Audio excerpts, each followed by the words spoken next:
My name is Dr. Jihan Serkan, and this is the end of cycle Su-Casa program, Dar Brooklyn Chaabi For Her.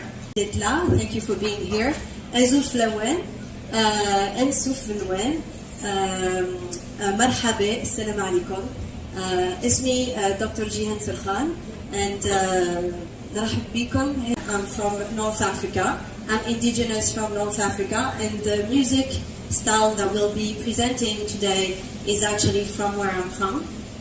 So this is our flag, and our nation, our indigenous nation, covers all of North Africa and parts of West Africa. And I literally confirmed that with my DNA testing too. So what the flag represents, you can maybe know it, right? The flag represents is the different areas where you can find us, the different environments. In blue, it's by the coast of North Africa, and also by the ocean on the Mauritania and Morocco side.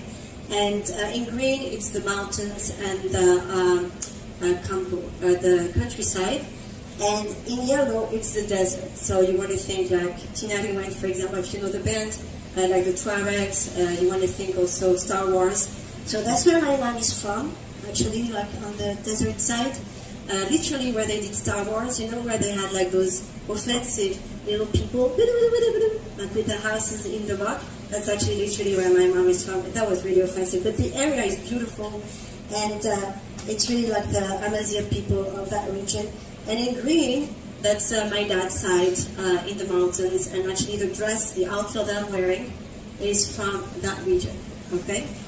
So, and that little symbol here represents a human being, a free human being, and literally Amazigh means a free human being. And the red represents the blood, like the resistance against so many waves of colonization throughout history. Okay, so I have here Rika. Yes, what shall I say? It's my first class in drumming, my first class in music playing, and I fully enjoyed it. I'm from Hungary, and I'm an immigrant like everybody else. But I've been here since, 78 years. Oh, wow. Oh, I'm 80, so oh, I was nice. born in Hungary. So, what else? Don't they make it look like it's so cool? Like, yeah. I keep myself fit, and with instrument playing, keep my mind kind of active, and that's what it is, enjoying my life. That's awesome. Thank you for being here. Thank you for taking on the class and for sticking to it. And like, if you guys like may or may not know, but like for myself, I have that too, where it's like you take on a new practice or something new. At the beginning, you have a lot of fun, but then it's kind of easy to fall out of a regular practice or going to class, etc. And these ladies have been very serious with their classes and practicing and really putting in the effort, going out of your way to actually learn this art form. So it's really an honor for me. Thank you. Padmini? Hello, my name is Padmini Iyer, and originally I am from India. I have been here for about 55 years, and I have some background in music and Indian dancing, but I never played a drum instrument before. I played a violin for some time. Singing, I'm not that good. You will know that a little later. So I like to play the drumming, and I like the drumming a lot, actually. Thank you. Thank you. I'm Edith, and my mother's from Italy. Speaking of My mother's from Italy, and so I guess I'm first generation. Oh, good. I never think of myself as a singer. I really avoid it. I really wanted the drumming, and maybe in the future I'll get to the drumming. I missed so many classes, even with the singing. But at least the singing I could practice with Barbara, who's, I don't know if she's visible. No? Oh, later she'll be visible. Okay. So, anyway, this is another...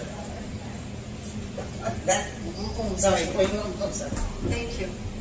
Thank you. Like whatever you got, whatever you didn't get, you get, but you learn stuff, so that's what counts. Lajwanti. That's my name, Lajwanti. Yeah? So I'm putting loud. Scream with me. I'm first time I'm drumming. I like drumming. I like teacher too. Beautiful. And thank you everybody. Thank you. Thank you. I love you. Thank you. So we have two other students who are actually online. How are you going to do that? It is Barbara and Celeste. North African music, something that's new for me. I really enjoyed it, and I'm looking forward to doing more and to being part of the concert from remote and hopefully next time in person.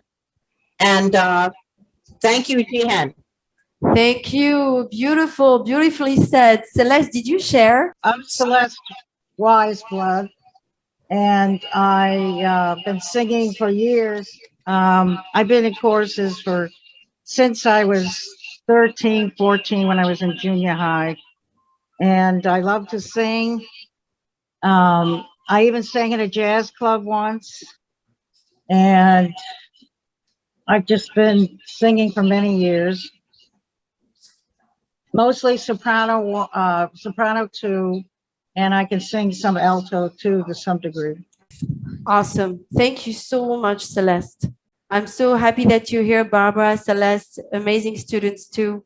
I'm so glad you're here. One of the reasons why I created this project, and this is like the 60 years old and plus version of a more general project that's called Dar Brooklyn, Dar For Her. We started as Dar Brooklyn, Dar For Her. So Dar in Arabic means home, and darbuka is this instrument that I've been teaching the ladies here.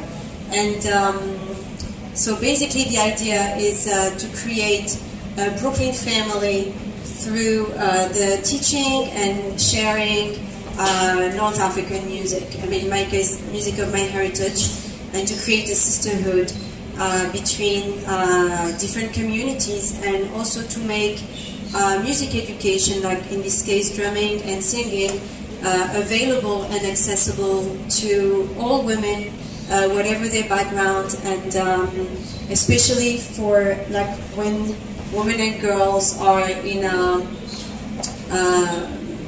conservative social environment, for example, or that they're like for religious reasons or for any other, or just because they want to feel safe, and that there's not like, you know, some creepy teacher. Sorry for saying that, because I came across a bunch of creepy teachers. And so really making a safe space with no judgment and like learning together. There's another side to this program too, which actually connects to my mom, and I had no idea until very recently. My mom passed away in 2019 before COVID. She was 80, and I discovered that she played drums when she was a kid until 9 years old. I only discovered it when she was already 76. And I had been playing the drum like for a while then, and around that same time, actually, like I think it was maybe in the same conversation. So I discovered that actually when she was a kid, so she was playing, and then when she got her period, which makes her a woman now, that, you know, she had to let go of playing. I heard later, after she passed away, that my sister told me after she passed away that she actually played again later as an adult, just in settings like for weddings or things like that among friends. Because the culture I come from, and not this one, actually anywhere in the world, it's kind of like a sexualized. Any female, like woman, self-expression art form that's, you know, in front of public, and like, you know, and so like and training and stuff, it's seen as being a sexual or sexualized behavior in many settings and many brains. So yeah, so that's when I discovered that actually she was forbidden to play as a kid. That's when I decided to teach women and girls. And there's another side of the thing that I realized during this weekend while preparing for this show, because I was like, it's funny, like I really enjoy, you know, teaching women who are 60 and plus and stuff. And I've had like people like tell me, but how can you like teach people that are 60 and plus, like as if like the brain doesn't keep on growing? Actually, there's a whole research body that shows that the brain maintains its plasticity, its neuronal plasticity, and its youth by playing music like drumming, singing, that we keep on building connections in the brain. And besides that, it also, for example, the drumming, it helps synchronizes the brain waves inside the different areas of the brain, but also to synchronize, it also helps synchronize the activity between the brain and the body. So if you notice, like when you hear a drum beat, not something that's too invasive. It's like smell. If it's too loud, it stinks. So, you know, you hear a drum beat, the natural thing that the brain does, it's following this drum beat, and yeah, it's like it's actually soothing to the brain and to the body to do that. It's also good for cardio. I mean, there's like so many good sides to learning to play music and learning new melodies, all this learning stuff. And besides that, it also triggers empathy between strangers. Like literally, the fact of playing together actually creates automatically a base for friendship beyond language, beyond any social anything.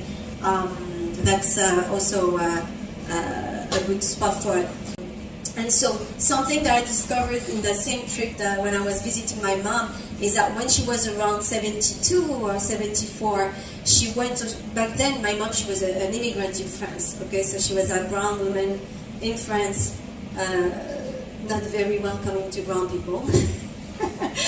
But anyway, she went to one of these places where they have those community music teaching, whatever, you know. And she wanted to learn the piano. And when she showed up, and she was like in her 70s, she told the teacher, like, I want to learn piano. They pretty much laughed at her and said she was too old.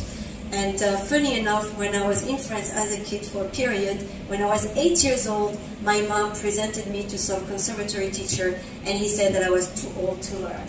So that's also a big part of why I'm doing this, and thinking that, frankly, it breaks my heart thinking that my mom wanted to learn this instrument, and she was a great drummer and a great singer, not for money, but a great drummer and a great singer, and she would have been a great piano player, and that really makes me sad, but now I'm here, and this is also to honor her.